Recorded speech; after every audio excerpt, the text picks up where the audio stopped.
بسم اللہ الرحمن الرحیم نحمده ونصلي ونسلم على رسوله الكريم اما بعد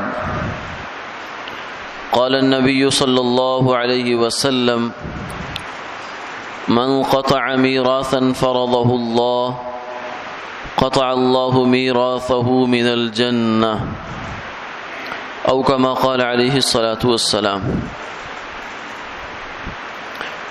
حضور نبی کریم صلی اللہ علیہ وسلم نے ارشاد فرمایا کہ جو بندہ اس میراث کو کاٹتا ہے جس کو اللہ نے طے فرمایا تو اللہ جنت سے اس کی میراث کو کاٹ دیں گے۔ میراث کو کاٹنے کا مطلب یہ ہے کہ جیسے اللہ کی جانب سے حصے طے شدہ ہیں۔ قرآن پاک میں چوتھے پارے کے آخری جو رکوع ہے، 2 رکوع، اس کے اندر بہت تفصیل سے وراثت کا مسئلہ اللہ تعالیٰ نے بیان فرمایا ہے کہ یہ صورت ہو تو یہ حکم ہے، یہ صورت ہو تو یہ حکم ہے۔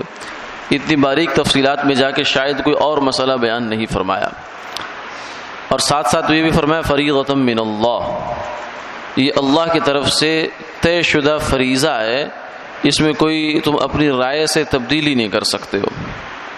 ورنہ دیگر جو قومیں ہیں ان کے ہاں یہ ہے کہ وراثت کا کوئی خاص لگا بندہ اصول نہیں ہے۔ بس آدمی دنیا سے جا رہا ہے، اب اسے پوچھتے ہیں تم نے اپنی ول کس کے لیے لکھی ہے، بس وہ جس کے لیے لکھی ہے بس وہی اس کا مال کا وارث بن جاتا ہے۔ لیکن قرآن پاک نے ایسا معاملہ نہیں کیا، بلکہ وراثت کا پورا اصول اور دستور بنا دیا کہ یہ ہے فلاں صورت میں یوں ملے گا، فلاں صورت میں یوں ملے گا، اور اسے ایک فرض قرار دیا کہ جس کو انسانوں کی خواہش پر یا ان کی رائے پر نہیں چھوڑا گیا۔ اب ہوتا یہ ہے کہ ایک آدمی مثلا کسی وارث کی میراث کو کاٹتا ہے۔ کاٹنے کا مطلب کیا ہے؟ 2 مطلب ہو سکتے ہیں۔ ایک تو یہ ہے کہ جیسے عاق کر دینا، والدین بعض دفعہ کسی کو عاق کر دیتے ہیں کسی وجہ سے۔ ایک قطع میراث کا مطلب یہ بھی ہو سکتا ہے کہ اب اس کی وراثت میں، ہماری وراثت میں بھی اس کا حصہ نہیں ہے۔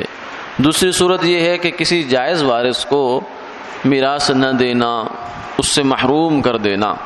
جیسے باپ کی اولاد ہے، بیٹے بھی ہیں بیٹیاں بھی ہیں، اب اس نے کیا کیا، بیٹیوں کو کچھ بھی نہیں دیا اور سارا کچھ اٹھا کر بیٹے کے نام پہ کروا دیا۔ تو یہ ایک ملنے والی وراثت تھی جو اس نے اپنے بیٹے کے نام کر دی، بیٹیوں کو محروم کر دیا۔ تو یہ ایک زیادتی کی بات تھی جو اس نے کی ہے۔ تو ایسے ہی کرنا وراثت کو کاٹنا ہے، یا یہ ہے کہ کچھ اس طریقے سے کوئی ہیلا سازی کرنا، کوئی طریقے سے کام کرنا کہ جس سے بہرحال کسی ایک وارث کو جائیداد میں سے حصہ نہ مل پائے جو کہ جائز وارث ہے، قانونی طور پر شریعت کی نظر میں وہ وارث ہے۔ تو یہ بھی اس میں آتا ہے۔ بہرحال صورتیں مختلف ہو سکتی ہیں، لیکن بنیادی بات اتنی ہے کہ جو آدمی کسی کی وراثت سے کو محروم کر دیتا ہے، کسی کو وراثت سے، تو اللہ اسے جنت کی وراثت سے محروم کریں گے۔ یہ بعض دفعہ ایسا بھی ہوتا ہے کہ والدین تو چلے گئے، دنیا سے رخصت ہو گئے، اب جو بھائی ہے وہ عام طور سے جائیداد پہ قابض ہو جاتا ہے اور بہنوں کو کچھ نہیں دیتا۔ والدین نے چاہے کچھ کہا یا نہیں کہا، لیکن عملاً وہ بہنوں کا حصہ نہیں دیتا۔ یہ بہت کامن ہے ہمارے معاشرے میں، بہت عام سی وبا ہے، یہ بیماری ہے، لیکن یہ بہت خطرناک ہے۔ کسی کا مال کھا کر انسان اللہ کی نظر میں قرب نہیں حاصل کر سکتا، چاہے وہ تہجد گزار ہے، چاہے وہ دین کے لیے بڑے مال خرچ کرنے والا ہے، سب کچھ ہو سکتا ہے، لیکن جب وہ کسی کا حق ایسے کھائے ہوئے ہے یا دبائے ہوئے ہے تو اللہ کے ہاں اس بندے کا کوئی مقام نہیں ہے، بس وہ اپنے آپ کو دھوکہ دیے ہوئے، ورنہ اس کا اللہ کے ہاں کوئی مقام نہیں جب تک اس مالی حقوق کے معاملے کو صاف نہیں کرے گا، اور کسی وارث کا بھی جو اس کے پاس حق ہے اسے راضی نہیں کرے گا۔ بعض دفعہ معاشرتی دباؤ ڈال کر ان سے وراثت لی جاتی ہے کہ اگر تم نے نہیں دیا تو تمہارا ہمارے گھر میں آنا جانا کس بنیاد پہ ہوگا، گویا کہ ہم تمہارے ساتھ صلہ رحمی کریں گے۔ بھائی یہ فرما رہا ہے ہم تمہارے ساتھ صلہ رحمی کریں گے، لیکن اس کے پیسے دو، اس کا عوض دو۔ تو یہ تو رشتہ داری تھوڑی ہوئی، یہ تو تجارت ہو گئی۔ اور یہ تو ریسٹورینٹ والے ہوٹل والے کہتے ہیں کہ پیسے دو تو ہم تمہارے ساتھ حسن سلوک کریں گے، تمہیں کھانا بھی دیں گے، تمہیں جو ہے وہ ٹھکانہ بھی دیں گے۔ تو یہ رشتہ داری کہاں سے ہوئی؟ رشتہ داری تو یہ ہے کہ وہ ایک آنے کا مفاد بھی نہ ہو پھر بھی انسان صلہ رحمی کرے۔ تو یہ معاشرتی دباؤ ڈال کر حصہ واپس لے لینا یا ویسے سرے سے نہ دینا، دبا لینا، یہ ساری صورتیں اس میں داخل ہیں کہ کسی وارث کو اس کی وراثت سے محروم کرنا، اس سے کتنا بڑا نقصان کہ جنت سے محرومی مل جائے انسان کو، اس سے بڑھ کر اور کیا نقصان ہو سکتا ہے۔ اللہ تعالی حفاظت فرمائے اور ہمیں سمجھ نصیب فرمائے۔ آج کا مسئلہ بھی اسی سے ملتا جلتا ہے کہ اگر زندگی میں انسان یہ چاہے، یعنی وراثت کی ایک صورت یہ ہے کہ آدمی کے پاس جو کچھ بھی ہے وہ اسی حال میں دنیا سے چلا جائے، اس کو کچھ بھی نہ کرے، اپنی ملکیت میں چھوڑ کر چلا جائے، تو آگے پھر اللہ کا ایک بنایا ہوا دستور اور نظام ہے کہ بچے کو ڈبل مل جائے گا، بچی کو سنگل مل جائے گا، بیوی کو اتنا ملے گا، فلاں کو اتنا، فلاں کو اتنا، پوری تفصیلات ہیں۔ دوسری صورت یہ ہے کہ آدمی بعض دفعہ چاہتا ہے کہ میں زندگی میں دے جاؤں تاکہ بعد میں لڑائی جھگڑا نہ پڑے، یا اور بہرحال کئی مسائل ہو سکتے ہیں کہ بعد میں کوئی ایک وارث دوسرے وارث کو دے ہی نہ، بھائی بہنوں کو نہ دے۔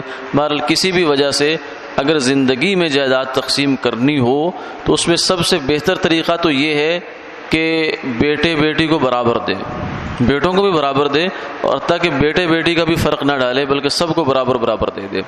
لیکن اگر ایسا نہیں کرنا چاہتا کسی مصلحت کی وجہ سے تو گنجائش اس بات کی بھی ہے کہ بیٹے کو 2 گنا دے دے اور بیٹی کو 1 گنا۔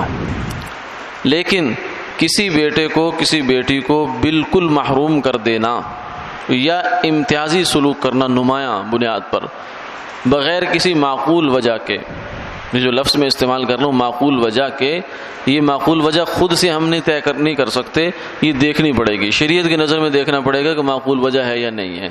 یعنی ایک بیٹا جو ہے مثلا اس کی بیوی تھوڑی بدتمیز ہے، ساس سسر کے ساتھ وہ صحیح نہیں چلتی، تو اب اس میں اس بیچارے کا کیا قصور ہے؟ اب یہ کہیں گے کہ تو اس کو سنبھالتا نہیں ہے، تو نے اس کو سر پہ چڑھایا ہوا ہے، لہذا ہمارے ساتھ اس کے تعلقات اچھے نہیں۔ اب جب وراثت بانٹنے کا وقت آیا ہے تو باپ نے اس کو تھوڑا دیا اور دوسرے کو زیادہ دے دیا، تو یہ کوئی معقول وجہ نہیں ہے۔ ہاں معقول وجہ یہ ہو سکتی ہے ایک بیچارہ معذور ہے، اپاہج ہے، اس کے ساتھ کوئی عارضہ ہے جس کی بنیاد پر اس کو زیادہ دے دیا، اور دوسرے چونکہ اپنے کرتے دھرتے ہیں تو اس لیے ان کو ذرا کم دے دیا، تو یہ معقول وجہ کی مثال ہو سکتی ہے، ورنہ ہر کیس میں الگ الگ دیکھنا پڑتا ہے، لیکن زیادتی تو نہیں ہو رہی۔ کسی کو بالکل نہ دینا یہ بڑی زیادتی ہے، یہ ظلم ہے۔ رسول اللہ صلی اللہ علیہ وسلم کے پاس حضرت نعمان بشیر تشریف لائے اور کہنے لگے کہ میری بیوی نے مجھ سے بہت زور دے کر، اصرار دے کر تقاضا کیا کہ میرے بیٹے کے نام پہ کوئی چیز کرو، اس کو کچھ دو، ہدیہ دو۔ پہلے تو میں ٹالتا رہا لیکن بالآخر مجبور ہو کر میں نے یہ دیا ہے۔